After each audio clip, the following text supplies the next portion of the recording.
নিজের পিয়নের 400 কোটি টাকার মালিক হওয়া নিয়ে নিজেই তাচ্ছিল্যের ভাষায় সমালোচনা করেছিলেন। এবার জানা গেল শেখ হাসিনা আর তার ছেলে সজীব ওয়াজেদ জয় পাচার করেছেন 80,000 কোটি টাকা। ওটা পিস অফ শিট, ওটা আবার দেশ নাকি?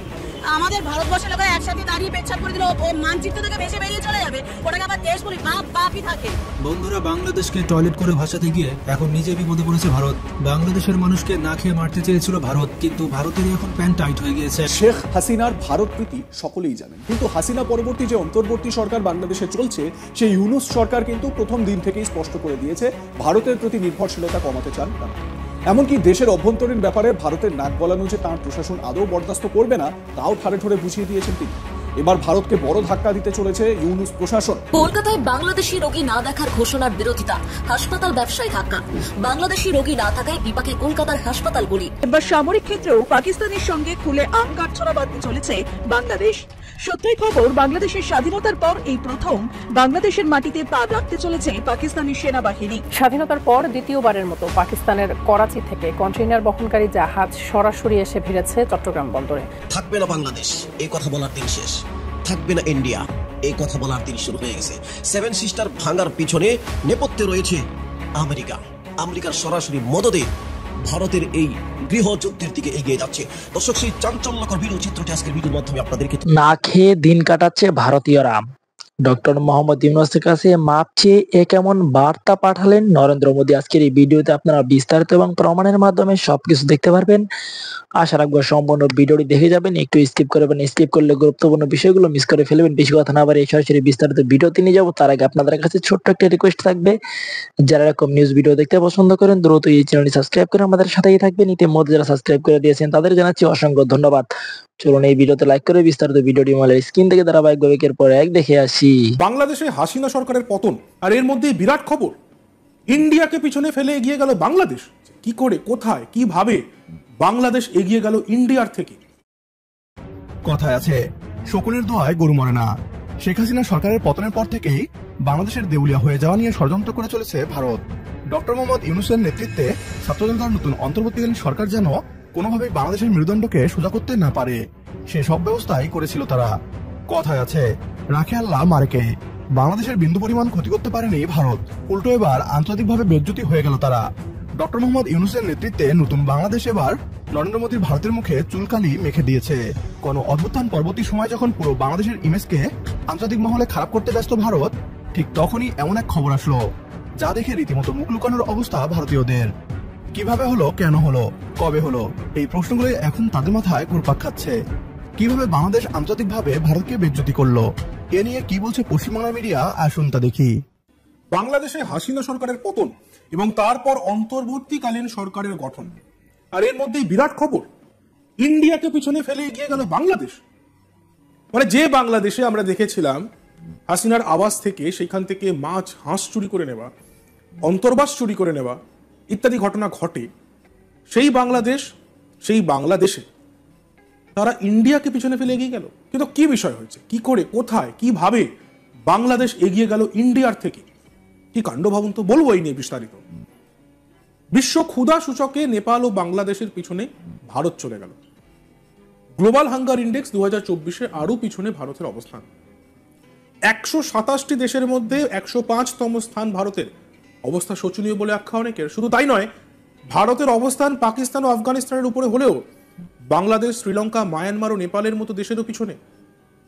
তালিকায় পাকিস্তান, আফগানিস্তানের চেয়ে যদিও এগিয়ে রয়েছে ভারত, কিন্তু পড়শি দেশ শ্রীলঙ্কা, নেপাল, মায়ানমার এবং বাংলাদেশের চেয়ে ভারত পিছিয়ে। গ্লোবাল হাঙ্গার ইন্ডেক্স 2024-এ ভারতের স্কোর 27.3। 2016 সালে ভারতের এই ইন্ডেক্স ছিল 29.3। 2000 সালে এটি ছিল 38.4 এবং 2008 সালে এটি ছিল 35.2। শেখ হাসিনার পতনের পর থেকেই ভারতীয় মিডিয়া প্রচার করেছিল বাংলাদেশ নতুন আফগানিস্তান হয়ে গিয়েছে। বাংলাদেশে আইনের কোনো শাসন নেই, মানুষ না খেতে পেয়ে রাস্তায় মারা যাচ্ছে। তবে বিশ্ব ক্ষুধা সূচক অপপ্রচারে ব্যস্ত ভারতীয় মিডিয়ার গালে থাপ্পড় বসিয়েছে।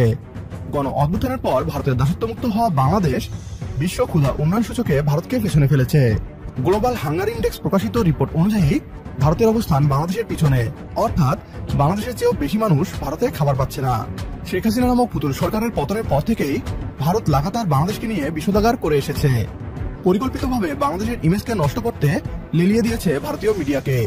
2 মাসের মাঝেই বাংলাদেশকে করা অসম্মানের ফল হাতে নাতে ফেরত পেল মোদির ভারত। শেখ হাসিনার পতনের পর বড় বড় কথা বলা ভারতীয়দের বলতে চাই, তোমরা বাংলাদেশের লেভেলেই নেই।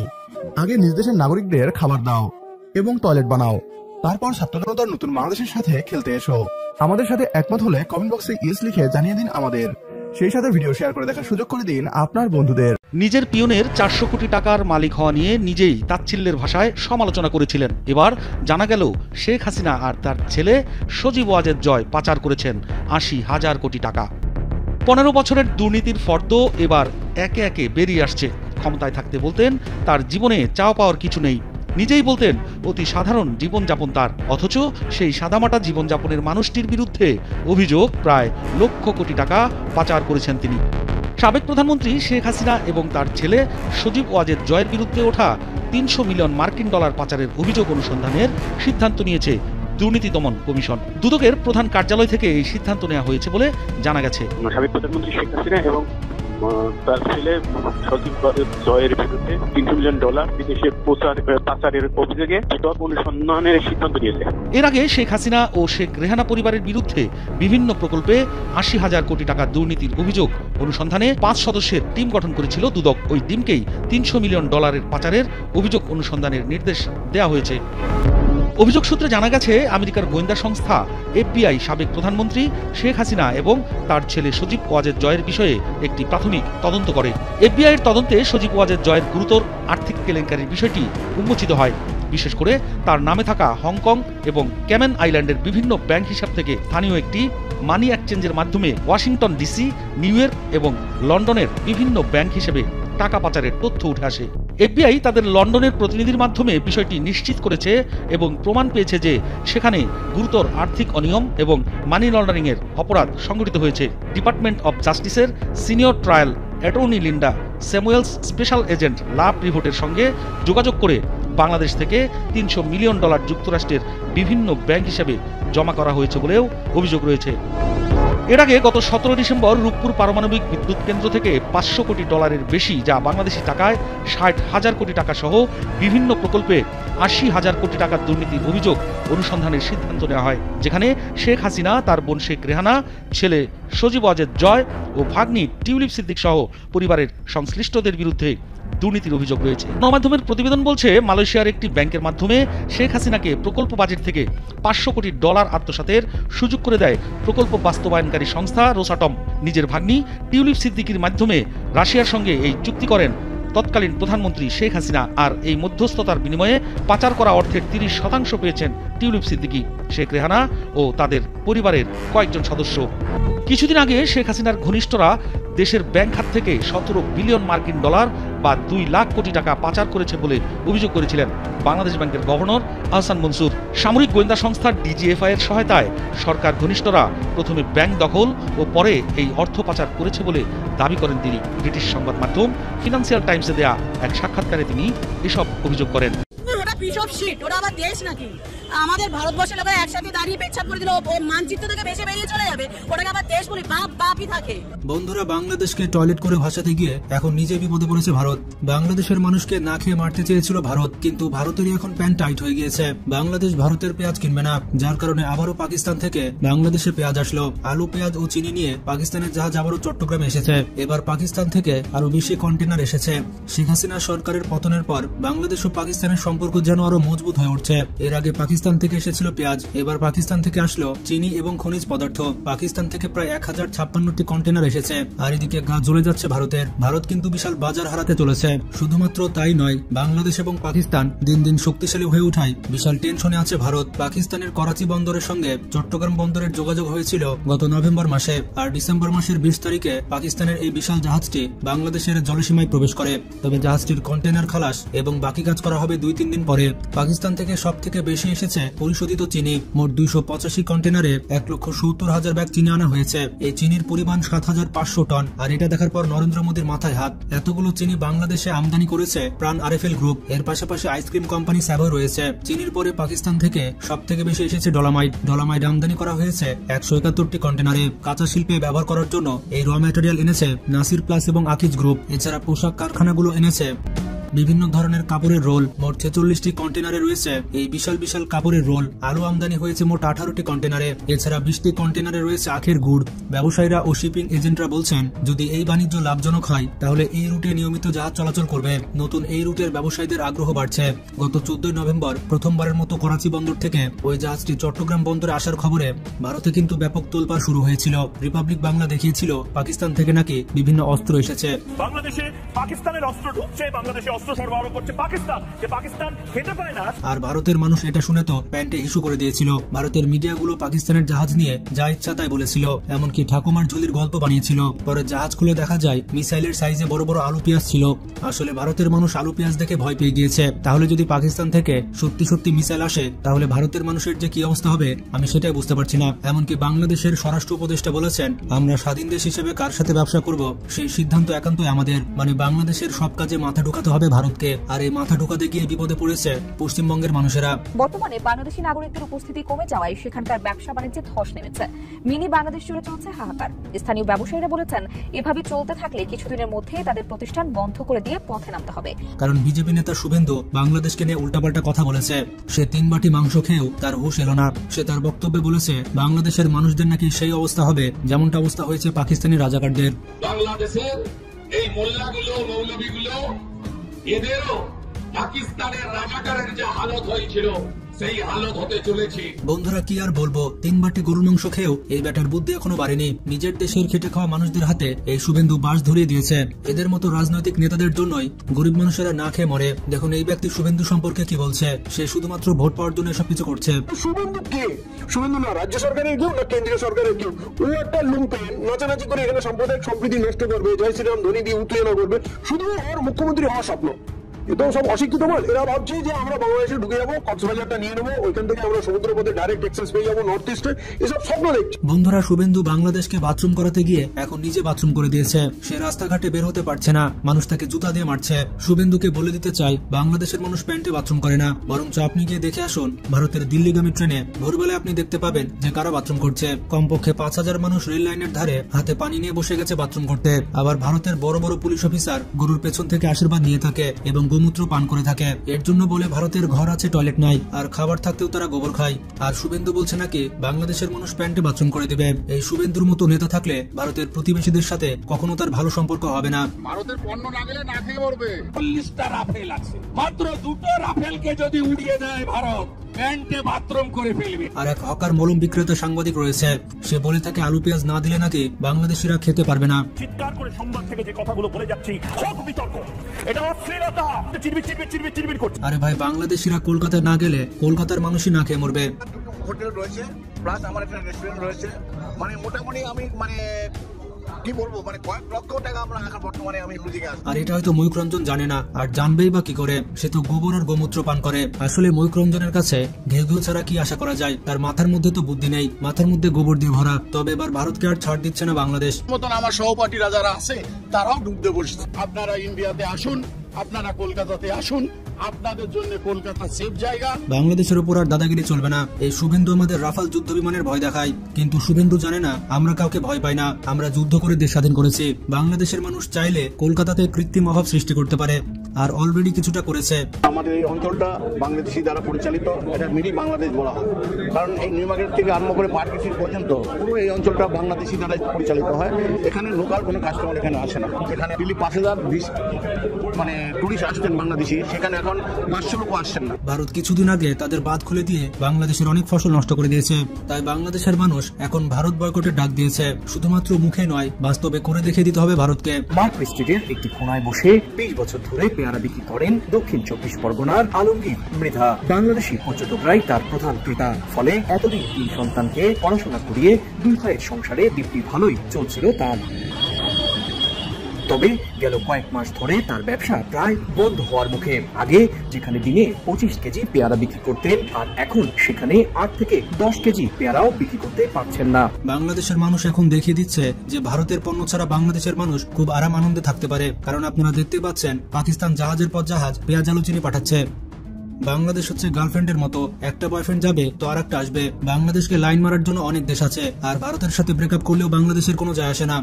যে রেস্টুরেন্টগুলোতে একেবারে উপচে পড়তো বাংলাদেশি পর্যটকদের ভিড়। সেই রেস্টুরেন্টগুলোতেও এরকম খা খা করছে। ডক্টর মোহাম্মদ ইউনূস সরকার ইন্ডিয়ার বিরুদ্ধে কবে অ্যাকশনে যাবে? বলতেছে অ্যাকশনে যাবে, যাচ্ছে না তো। আমরা তো অ্যাকশন দেখার অপেক্ষাতে আছি। কিন্তু ইন্ডিয়ার দাদা বাবুরা তো পিছিয়ে নাই। ইন্ডিয়ার দাদা বাবুরা অ্যাকশন নিয়ে নিচ্ছে। অলরেডি বাংলাদেশি 157 জনকে গ্রেপ্তার করছে ইন্ডিয়াতে, মানে যারা অবৈধভাবে আছে ইন্ডিয়াতে। যাই হোক, এটা আওয়ামী লীগের জন্য দুঃসংবাদ, কারণ আওয়ামী লীগের তো অনেকেই আছে ইন্ডিয়াতে, পালাই গেছে। এখন আওয়ামী লীগের জন্য একটা বোনাস পয়েন্ট আছে, সেটা হচ্ছে আওয়ামী লীগ বিপদে পড়লে ইন্ডিয়াতে পালাই যেতে পারে ওরা ওইখানে। কিন্তু অন্য দলের যে নেতাকর্মী আছে ওরা আসলে ইন্ডিয়াতে ওই ঘৃণার জন্য যাইতে চায় না, মানে ইন্ডিয়াকে ঘৃণা করে, ওই দেশে যাইতে চায় না। এজন্য দেশেই মনে করেন অত্যাচার নির্যাতনের শিকার হয়। আর যদি দেশ ছেড়ে পালাইতে হয় তাহলে বিমানেই পালায়, তার কাটা ক্রস করে পালায় না। যাই হোক, তো আপনারা জানেন কিছুদিন আগে আমাদের ডক্টর মোহাম্মদ ইউনূস সরকার বলছিল যে বাংলাদেশে 10 লক্ষ বিদেশি অবৈধ নাগরিক কাজ করে। তো 10 লক্ষ যদি অবৈধ বিদেশি নাগরিক বাংলাদেশে থাকে, তার ভিতর ইন্ডিয়ান 8 লক্ষেরও বেশি। তাছাড়া বাংলাদেশে আর অবৈধ কারা আছে? বাংলাদেশে আর কারা আছে বলেন? ইন্ডিয়ানরাতে থাকে। তো এই যে ইন্ডিয়ান যারা আছে অবৈধ, এদের বিরুদ্ধে কোনো অ্যাকশনে যাইতে পারছে ডক্টর মোহাম্মদ ইউনূস সরকার? ইন্ডিয়ান যারা আছে ওদের বিরুদ্ধে কোনো অ্যাকশনে কিন্তু এখনো যাইতে পারে নাই। বলছে অ্যাকশনে যাবে, বলছে এদেরকে ভিসা না থাকলে থাকতে দেওয়া হবে না, এটা বলছে। কিন্তু এরা কিন্তু অ্যাকশনে যায়নি। কিন্তু ইন্ডিয়ার দ্বারা বাবুরা কিছু বলা নাই, ডিরেক্ট অ্যাকশনে চলে গেছে। তো আমরা তো অ্যাকশন চাই। ইন্ডিয়ান যারা অবৈধ নাগরিক আছে বাংলাদেশের থেকে, বাংলাদেশ থেকে বিলিয়ন বিলিয়ন ডলার বাংলাদেশ থেকে নিয়ে যাচ্ছে কাজ করে অবৈধভাবে, আর আমার দেশের লোকজন মানে বেকার বসে আছে, এদেরকে গ্রেপ্তার করতে হবে। গ্রেপ্তার করে তারপরে হচ্ছে ইন্ডিয়াতে পাঠায় দাও, আর সাজা ভোগ করে ভিসা লাগাও, সেটা আলাদা। এখন ইন্ডিয়ান যে নাগরিক যারা যদি ভিসা করে, প্রতি বছর বছর ভিসা করে থাকে, তাহলে এটা তো সরকারি কোষাগারে জমা হবে এই টাকাটা, সেক্ষেত্রে কাজ করুক, সমস্যা নেই। কিন্তু আগে এটা বুঝতে হবে, দেখতে হবে যে বাংলাদেশি নাগরিক বেকার বিদেশিরা এসে কাজ করবে, সেটা তো হবে না। আমরা বিদেশিদের তখনই আনবো যখন আমরা দেখব যে বাংলাদেশের যে নাগরিক আছে এদেরকে দিয়ে হচ্ছে না, আমাদের বিদেশি লাগবে। যেমন আমি মালয়েশিয়াতে ছিলাম, যখন তখন দেখছি যে মালয়েশিয়ায় মনে করেন সন্তান নিতে কোনো বাধা নাই, যে যত পারো সন্তান নাও। কেন? কারণ মালয়েশিয়াতে জনসংখ্যার প্রয়োজন। মালয়েশিয়ায় কিন্তু একজন লোক বসে থাকে না, কাজ না করলে কিন্তু তার পেটে খাবার যায় না মালয়েশিয়াতে। যারা আছেন তারা জানেন। তো মালয়েশিয়াতে সবাই কাজ করে। সেই ক্ষেত্রে মালয়েশিয়া যদি নাগরিক বৃদ্ধি পায়, মানে জনসংখ্যা বাড়ে, সেই ক্ষেত্রে মালয়েশিয়ার যে বাইরের দেশ থেকে যে লোকগুলো নেয়, সেই লোকগুলো নিতে হবে না। সেক্ষেত্রে ওদের দেশের ডলারটা ওদের দেশেই থাকবে। তেমনি বাংলাদেশে যারা আছে, মেধাবী যারা আছে, সবাইকে সব সেক্টরে কাজ দিয়ে, যেই সব সেক্টরে দেখবো যে না বাংলাদেশের লোকজনদের হচ্ছে না, তখন অন্য দেশ থেকে আমরা দক্ষ কর্মী আনতে পারি। কিন্তু আমার দেশের ভাই ব্রাদার বেকার থাকবে, গার্মেন্টসে ইন্ডিয়ার লোকজন কাজ করবে, এটা তো হইতে পারে না। সম্প্রতি বাংলাদেশের একজন মহান মুক্তিযোদ্ধাকে নির্মম, নিষ্ঠুর এবং অবমাননাকরভাবে লাঞ্ছিত এবং অপমানিত করা হয়েছে। এমন ঘটনা প্রকাশ্যে বাংলাদেশে কখনোই ইতিপূর্বে ঘটেনি। এবং এই ঘটনা যেভাবে ঘটেছে এবং এই ঘটনা যেভাবে প্রচার করেছে, অবস্থা দৃষ্টি মনে হচ্ছে যে বাংলাদেশের যে চিরাচরিত ইতিহাস রয়েছে, ঐতিহাসিক প্রেক্ষাপট রয়েছে, স্বাধীনতা যুদ্ধ, মুক্তিযুদ্ধ এবং মুক্তিযোদ্ধা, এদেরকে নিয়ে যে হৃদয়ম রয়েছে, সঙ্গীত রয়েছে, গান রয়েছে, কাব্য রয়েছে, নাটক রয়েছে, বাস্তব জীবনের যে উপাখ্যান রয়েছে, সবগুলো একটা রিসেট বাটনের চাপ দিয়ে উল্টে দেওয়ার একটা মহড়া এই ঘটনার মাধ্যমে শুরু হয়েছে। যিনি এই নিগ্রহের শিকার হয়েছেন তিনি একজন বীর মুক্তিযোদ্ধা। সব মুক্তিযোদ্ধাই বীর, তবে তিনি মুক্তিযুদ্ধে তার অসামান্য অবদানের জন্য, বীরত্বের জন্য বীর প্রতীক উপাধি পেয়েছিলেন এবং তিনি কোনো সামরিক ব্যক্তিত্ব ছিলেন না। আমাদের দেশে যে ৭১ সালে মহান মুক্তিযুদ্ধ হয়েছে, সেই মহান মুক্তিযুদ্ধে যারা খেতাবপ্রাপ্ত হয়েছেন বেশিরভাগই সামরিক বাহিনীর কর্মকর্তা বা সদস্য। সাধারণ জনগণের মধ্য থেকে যারা উপাধি পেয়েছেন, সেটা বীর প্রতীক হোক বা বীর উত্তম হোক, বীরশ্রেষ্ঠ হয়নি কেউই, কিন্তু বীর উত্তম যেমন বঙ্গবীর কাদের সিদ্দিকী, এই সকল মানুষদের যুদ্ধক্ষেত্রে যে বীরত্ব, অসামান্য বীরত্ব। তো যিনি নিগ্রহের শিকার হয়েছেন কুমিল্লার ১৪ গ্রাম এলাকার বীর মুক্তিযোদ্ধা কানু ভাই নামে তাকে সবাই চেনে। তো সেই ভদ্রলোককে একদল লোক, 10 থেকে 15 জন লোক হঠাৎ করে রাস্তার মধ্যে তাকে আটকে প্রথমত তাকে চার্জ করা হয়েছে যে আপনি আর কখনো মুক্তিযোদ্ধা হিসেবে পরিচয় দিতে পারবেন না। একটা জিনিস শুনে আমাকে ভালো লাগছে যে তারা আসলে তাকে শেষ অবধি আপনি করে কথা বলেছেন। তাকে ইচ্ছা করলে তুই তোকারি বলতে পারতো বা আরো অনেক আজে বাজে ভাষায় গালাগাল দিতে পারতো। যেমন অনেককে আমরা বলি রাজাকারের বাচ্চা, আলবদরের বাচ্চা, তারপরে আরো অনেক। তো তদ্রুপ তাদেরকে বলতে পারতো যে মুক্তিযোদ্ধার বাচ্চা, এরকম আজে বাজে কথা বলতে পারতো। কিন্তু তারা দয়া করে ঠিক সেই মুক্তিযুদ্ধ বা মুক্তিযোদ্ধাকে ব্যঙ্গ করে মুক্তিযোদ্ধার বাচ্চা নাতিপুতি এই সকল কথাবার্তা বলেনি। দ্বিতীয়ত তারা অতিশয় ভদ্র এবং সজ্জন ব্যক্তি। তারা ইচ্ছা করলে কিন্তু এই লোককে ধরে চড়থাপ্পড় মারতে পারত, তার চুলের মুঠি ধরে তার পশ্চাৎ দেশের উপর কয়েকটা লাথি মারতে পারত, তারপরে তার মুখে চুনকালি মারতে পারত, তাকে ঝাড়ু পেটা করতে পারত, তাকে কান ধরে ওঠ বস করাতে পারত। এর কারণ হলো যে আমাদের এই অল্প কয়েকদিনে যে মব জাস্টিসগুলো হয়েছে, সেই মব জাস্টিসের ক্ষেত্রে আমরা দেখেছি যে এরকম অনেক ঘটনা ঘটেছে। তো এখন তাকে সেই চল থাপ্পড় কিল ঘুষি এগুলো মারতে পারতো, কান ধরে উঠবোস করাতে পারতো, এরকম আরো অনেক কিছু। এমনকি যদি তারা বলতো যে আপনি কি মুসলমান, আপনার কি মুসলমানি হয়েছে, আপনার লুঙ্গি উঠান, বা উনি যদি পাজামা বা প্যান্ট পরা থাকেন তাকে উলঙ্গ করে 1971 সনে যেভাবে পাক হানাদাররা আমাদের দেশের নাগরিকদের সুন্নতে খতনা আছে কিনা এইরকম সুন্নতে খতনার উপরে তাদের জীবন নির্ভর করত। হিন্দুরা তো কখনো সুন্নতে খতনা দেয় না। তা আমাদের দেশে এখন অনেক লোক আছেন যারা বিশ্বাস করেন যে আওয়ামী লীগ যারা করে তাদের একটা অংশ আসলে ভারতের নাগরিক, ভারতের মানুষ, এবং এরা হিন্দু হয়ে গেছে। এদের অনেকের হয়তো আওয়ামী লীগ করে, কিন্তু এদের সুন্নতে খতনা তারা করেনি। তো সেই কারণে তারা ভদ্রতা করে বিনয় দেখিয়ে এই লোকের যে লজ্জার স্থান এটিকে পাবলিকলি তারা দেখাননি, তার কাপড় খুলেননি, তার বস্ত্র উন্মোচন করেননি, এবং তার সুন্নতে খতনা হয়েছে কিনা এই বিষয়টি করেনি। এজন্য আমি ব্যক্তিগতভাবে তাদেরকে ধন্যবাদ জানাতে চাই। অথবা তারা এই কাজও করতে পারতেন যে উনি মুসলমান কিনা, তো মুসলমান যদি হন তাহলে আজান দিতে বলতে পারতেন যে আপনি আজান দেন, এবং উনি দিতে বাধ্য হতেন।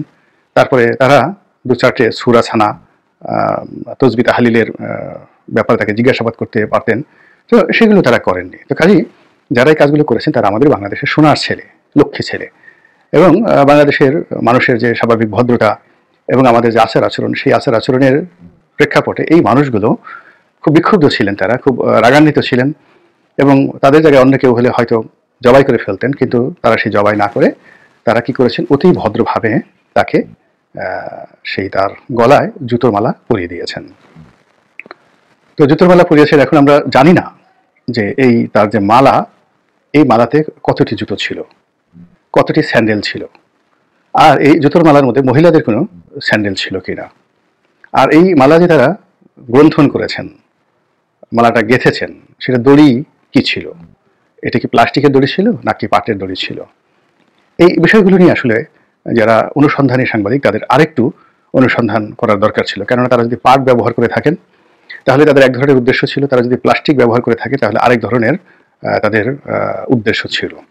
তো এই বিষয়গুলো নিয়ে আপনি যতই ঠাট্টা করার চেষ্টা করেন, মস্করা করার চেষ্টা করেন, এগুলোর সঙ্গে অনেক গুরুত্বপূর্ণ যাকে বলা হয় মনস্তাত্ত্বিক বিষয় জড়িত রয়েছে। যে স্বাধীনতার এত বছর পরে কেন একজন মুক্তিযোদ্ধার নাম শুনলে তাদের মাথা খারাপ হয়ে যাচ্ছে, কেন মুক্তিযুদ্ধর কথা শুনলে তাদের সারা শরীরের মধ্যে অ্যালার্জি চলে আসছে, তারা কেন একজন মুক্তিযোদ্ধাকে অপমান করার জন্য ঐক্যবদ্ধ হতে চাচ্ছে, তাদের উদ্দেশ্যটাকে, এই বিষয়গুলো মীমাংসা করার দরকার আছে। কারণ হলো এদের সংখ্যা 1-2 নয়, লক্ষ লক্ষ মানুষ। তো লক্ষ লক্ষ মানুষ যদি এভাবে রাস্তায় ঘাটে যারা খেতাবপ্রাপ্ত মুক্তিযোদ্ধা রয়েছেন, যে ধরুন যে ভদ্রলোক মিস্টার কানু, তিনি তার এলাকাতে হয়তো বিতর্কিত, হয়তো তার বিরুদ্ধে মামলা আছে, তিনি ব্যবহার তার হয়তো ভালো নয়, ফলে তার যে অ্যাঙ্গার, তার বিরুদ্ধে যে অ্যাঙ্গার, সেই অ্যাঙ্গারের একটা লিমিটেশন হলো ওই এলাকাতে।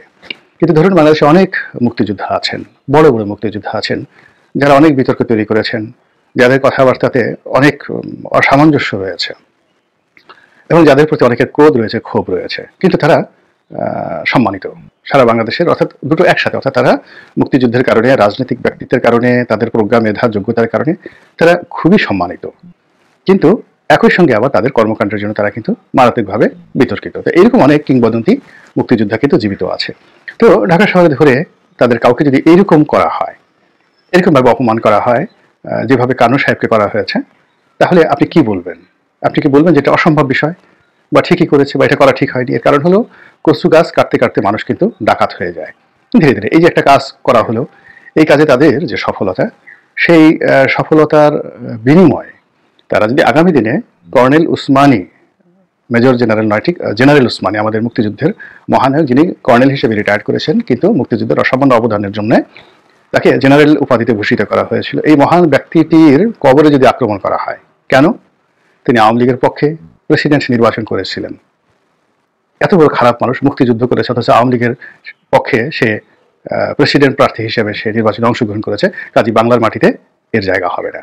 কিংবা কেউ যদি বঙ্গবীর কাদের সিদ্দিকীকে ধরে রাস্তায় ধরে ঠিক কানুর সাহেবের সাথে যে আচরণ করেছে তার সাথে আরেকটু বাড়িয়ে করা হয়, এর কারণ হলো কানুর সাহেব মোটা প্রকৃতির মানুষ, খাটো প্রকৃতির মানুষ, তার জন্য যে জুতোর মালা তৈরি করা হয়েছে এই মালার আকার আকৃতি অত বড় নয়। কিন্তু যদি এরকম একটা মালা তৈরি করা হয় জনাব লতিফ সিদ্দিকের জন্য, এরকম একটা মালা যদি তৈরি করা হয় কাদের সিদ্দিকের জন্য, তাহলে সেই মালা তো অনেক বড় মালা হতে হবে এবং বর্ণিল হতে হবে এবং সেটা খুব সেলিব্রেট করতে হবে, চমৎকারভাবে সেটি সেলিব্রেট করতে হবে।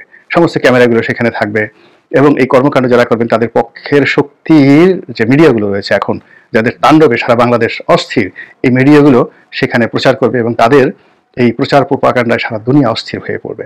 তো এই একটা জিনিস দিয়ে যে শুরু হলো, সেই শুরুর মধ্যে যে সেই কর্মকাণ্ডগুলো করা হয়েছে সেই কর্মকাণ্ডগুলো নিয়ে যথেষ্ট আলোচনা, সমালোচনা, বিতর্ক এগুলো করতে হবে।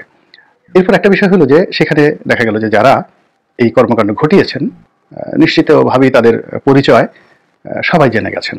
তারা কারা, কি তাদের রাজনৈতিক পরিচয়, কি তাদের এজেন্ডা, তাদের মনোকষ্টের কারণ কি ইত্যাদি আমরা সবাই জেনে গিয়েছি।